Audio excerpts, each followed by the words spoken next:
नमस्कार मेरे युवा साथियों। और आज आपके बीच में मैं नेपाल के पोखरा से हूँ और मैं इसलिए आया हूँ ताकि आप अपने जो इकोसिस्टम बनाया है उसे बाहर निकलने की ज़रूरत है।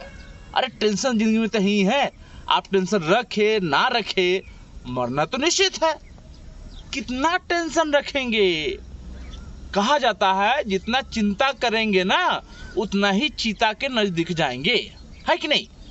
जितना आप सोचेंगे, जितना आप रुपया पैसा और रिश्ते नाते निभाने के लिए जितना आप भीतर से व्याकुल होते हैं, परेशान होते हैं, ऐसा नहीं है। अरे दुनिया चल रही है, समय बढ़ते जा रही है, लेकिन आप घुट घुट कर मरते जा रहे हैं।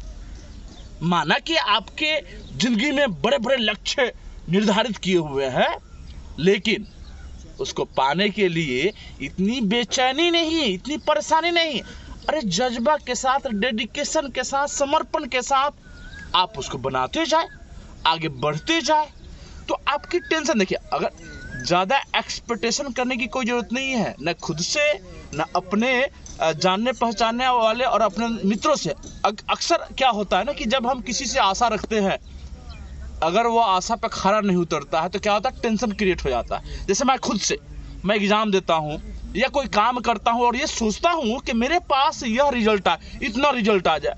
अरे कितना भी रिजल्ट आता है, संतुष्टि नहीं होती है। ये इसलिए कि एक्सपेक्टेशन हम ज़्यादा कर लिए रहते हैं। तो जो हो रहा है सो उसको होने दीजिए। आपकी जिंदगी में समस्याएं आ रही है, बिल्कुल आएगी भी। आप आगे बढ़ना चाहते हैं ना, आगे बढ़ना चाहते हैं, इसलिए आपको समस्या आ रही है। तो समस्या के साथ खेलिए, ना कि समस्या को मौका दीजिए वो आपके साथ खेले, है कि नहीं? और यह एक बहुत ही मुश्किल क्षण होता है जब आपके पास विपत्ति, कष्ट और बहुत सारे नकारात्मक जो है ना सिचुएशन क्रिएट हो जाता है। तो उस परिस्थिति को विजय पाने के लिए आप उसके साथ खेलिए, एकदम कूल होकर के बैठिए, कूल होकर के जो हो रहा होने दीजिए, दैट्स ऑल। ज़्यादा उसको अपने दिमाग पे प्रेशर ना ले। समाज से लेकर, परिवार से लेकर, खुद से लेकर के बहुत सारी समस्याएं आती है, कितना लड़िएगा हो है? आप सीधी सी बात है, जो हो रहा है उसे होने दीजिए। अगर इस ढंग से रखते हैं तो जिंदगी में मुस्कान हमेशा बनी रहेगी, खुशियाँ कम नहीं होगी। न तो ये सारे जो टेंशन पालते हैं ना, ये आपकी खुशियों को खा जाते हैं। खुशियाँ और आपकी जो है ना जो समृद्धि है, वही उसका जो है ना भोजन है। तो क्या आप वैसा बनना चाहेंगे? नहीं ना। मैं आज इस पोखरा, ये जो दिख रहा है झील, एक छोटा सा लेक है, बड़ी अच्छा सुंदर झील है। आप देखिए पहाड़ों के बीच में देखिए बादल छाए हुए हैं। अभी हल्की फुल्की जो है यहाँ पे बूंदाबांदी भी हो रही थी। ये कितना प्राकृतिक नज़ारा, इतना सुंदर नज़ारा है। क्या इसको नहीं देखना चाहेंगे? आइए देखिए। नेपाल ही नहीं बल्कि जहाँ पे आपको लगता है आप वहाँ पे जाइए, प्रकृति की गोद में खुद को खिलाइए। और मुझे लगता है कि अगर इस ढंग से करते हैं तो आपकी बहुत सारी टेंशन खत्म हो जाएगी बिना किसी टेंशन के। अरे जाइए, प्रकृति ने हमको जिंदगी दिया है और इतना सुंदर नज़ारा बनाया हुआ है, ये किसके लिए? हमारे लिए। जब इस तरह के जगहों पे आप जाएंगे ना तो आपको बड़ी भीतर से प्रसन्नता महसूस होगी और आप प्रसन्नचित होकर के आपकी उम्र भी बढ़ेगी, आपकी चेहरे की ग्लो भी बढ़ेगी। जब तरह तरह की फोटोज, वीडियोज जब बनाएंगे ना तो इससे भी खुशी होती है। चलिए हमने तो कुछ किया। अरे मैं रहूँ ना रहूँ, लेकिन वीडियो यूट्यूब जब तक रहेगी, जब तक ये सोशल मीडिया रहेगी ना, तब तक ये वीडियो विद्यमान रहेगी। तो यह आज इस वीडियो के माध्यम से मैं आप सबको बताना चाहता हूँ कि आप जिंदगी में टेंशन ना लीजिए। अगर टेंशन आती है तो उसको साथ खेलिए। और कैसे खेलिएगा? तो बस जो करते हो, जो हो रहा है सो होने दीजिए, एकदम रिलैक्स होकर सो जाइए। जस्ट बी रिलैक्स एंड समय के साथ सब परिवर्तित हो जाते हैं। जो आपको लग रहा है कि बाप रे बाप दुनिया का सबसे बड़ा दुख हमारे ऊपर आ गया है, ऐसी नहीं है। दुनिया में बहुत बड़े बड़े लोग हैं, कोई अंधा है, कोई लंगड़ा है, कोई जिसका दोनों हाथ नहीं है, आंख नहीं है, पैर नहीं है। आप समझ सकते हैं उनके साथ क्या होता है, फिर भी जीते हैं कि नहीं जीते हैं। वो अपना माध्यम खोज लेते हैं ना। देखिए बूंदाबांदी भी शुरू है, वाह कितनी, मैं तो एंजॉय कर रहा हूँ। रियली में मैं बता दूं, मैं मेरी ग्लू बढ़ती जा रही है, मेरी उम्र बढ़ने के साथ साथ लग रहा है कि घटते जा रही है। मैं रियली बता दूं, मेरे मित्र और दोस्त बोलते कि मुन्ना जी आप क्या खाते हैं, क्या करते हैं? अरे कुछ नहीं, बस खुश रहता हूँ। खुश रहने के पीछे वजह यह है कि मैं टेंशन के साथ खेलता हूँ, आता है मैं खेलता हूँ, बस निफिक्र होकर के आगे बढ़ते रहता हूँ। तो अभी इस टिक्स को अपनाइए और जिंदगी में आगे बढ़िए और टेंशन मुक्त रहिए। तो मैं छोटा सा छाता लगाता हूँ, हाँ, मेरे आँख में नहीं पड़ेंगे। और मुझे लगता है कि ये नज़ारा जो आप देख रहे हैं, देखिए बारिश हो रही है, मैं इसको एंजॉय कर रहा हूँ। अब कोई इसको भीगने को लेकर के ये दिमाग में बैठा ले कि मैं भीगूंगा सर्दी हो जाए, बिल्कुल सर्दी हो जाएगा, आपको पता ही नहीं है। आपको मैं थोड़ा सा ऊपर आता हूँ और फिर मैं एक कहानी इसके साथ आपको शेयर करता हूँ। एक कहानी है कि जैसे एक बार की बात है कि स्कूल में कुछ बच्चों को पढ़ने का मन नहीं था। मैं इसलिए बता रहा हूँ कि जो आप टेंशन लेते हैं ना, वो टेंशन के अनुरूप ही आपके शरीर के अंदर, माइंड में हार्मोन्स क्रिएट होता है।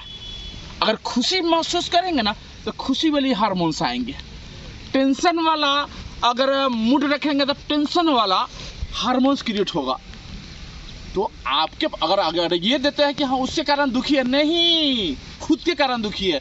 कोई किसी को दुखी नहीं करना चाहता है और कोई किसी का भला भी नहीं करना चाहता है। वो सिर्फ आप रिस्पॉन्सिबल है कि आप खुश रहना चाहते हैं या दुखी रहना चाहते हैं। तो ये जो छोटी सी कहानी कह देना चाहता हूँ जाते जाते, एक बार की बात है कि स्कूल के बच्चे लोग क्लास में बैठे थे, तो उनको पढ़ने का मूड नहीं था। पढ़ने का मूड नहीं था तो फिर क्या किया, तो सारे बच्चों ने एक प्लान किया कि टीचर आ रहे थे, किसी तरह से इनको क्लास से भगाओ। तो फिर थोड़ी देर में टीचर क्लासरूम के अंदर प्रवेश जब ही किए तो एक बच्चा देखा, सर आपका तबीयत खराब है। एक बच्चे ने कहा, तो टीचर कहा, टीचर तो स्वस्थ था, चुप बैठ, ऐसा कुछ नहीं है। फिर दूसरा बच्चा कहा था, सर हाथ पकड़ लिया, सर आपका हाथ गर्म है, लगता है कि बुखार हो गया है। अरे तेरी, चुप बैठ, उसको भी डांट के बैठा दिया। देखिए कि कैसे दिमाग में जो है ना हार्मोन्स क्रिएट होते हैं, तो उसी के अनुसार से हमारे चारों तरफ वातावरण, हमारे शरीर में हार्मोन्स पैदा हो जाता। तीसरा बच्चा कहता, सर परीक्षा नजदीक आने वाला है, अगर तबीयत खराब होने पे पढ़ाइएगा तो फिर हम लोग को ज़्यादा परीक्षा समय हम लोग को तैयारी नहीं हो पाएगा। अब धीरे धीरे क्या हुआ, टीचर को एहसास हो, सही में मेरा तबीयत खराब है। तो अब ये सोच करके अब एक बच्चा, बाकी सारे बच्चों ने कहा, सर आप आराम कीजिए सर, तबीयत ठीक हो जाएगा तो फिर सर पढ़ाइएगा, ना तो हम लोग का एग्जाम में परफॉर्मेंस नहीं हो पाएगा। वो टीचर ने महसूस क्या किया कि हमको सही में हो गर्मी, मैंने ठंडा महसूस हो रहा है, बुखार हो गया। वो बंदा गया अपने रूम में और चादर तान के सो गया, थोड़ी देर में बुखार आ गया। वाह, आप समझ सकते हैं इस चीज़ को? क्योंकि जिस तरह का इकोसिस्टम क्रिएट हुआ, हम उसको अपने ऊपर प्रभावित होने दिए और उसको अपने अंदर जो हार्मोन्स है वो क्रिएट हुआ और उसी के अनुसार से हमारा मूड बन गया, बुखार लग गया टीचर के अनुसार। तो आप अगर जिंदगी में इससे प्रभावित है तो आप भी सावधान हो जाइए। सामने वाले कोई भी, क्योंकि जो शब्द आते हैं दिमाग में ना, उसी के अनुसार से प्रोग्राम होता है। शब्द जिस ढंग से आएगा ना, जैसे मैं प्यार, हा, अब क्या, अब वही किसी को डांट, हट, दिमाग में की नस जो ना उसी ढंग से काम करता है। ब्लड का सर्कुलेशन सप्लाई उसी ढंग से होता है।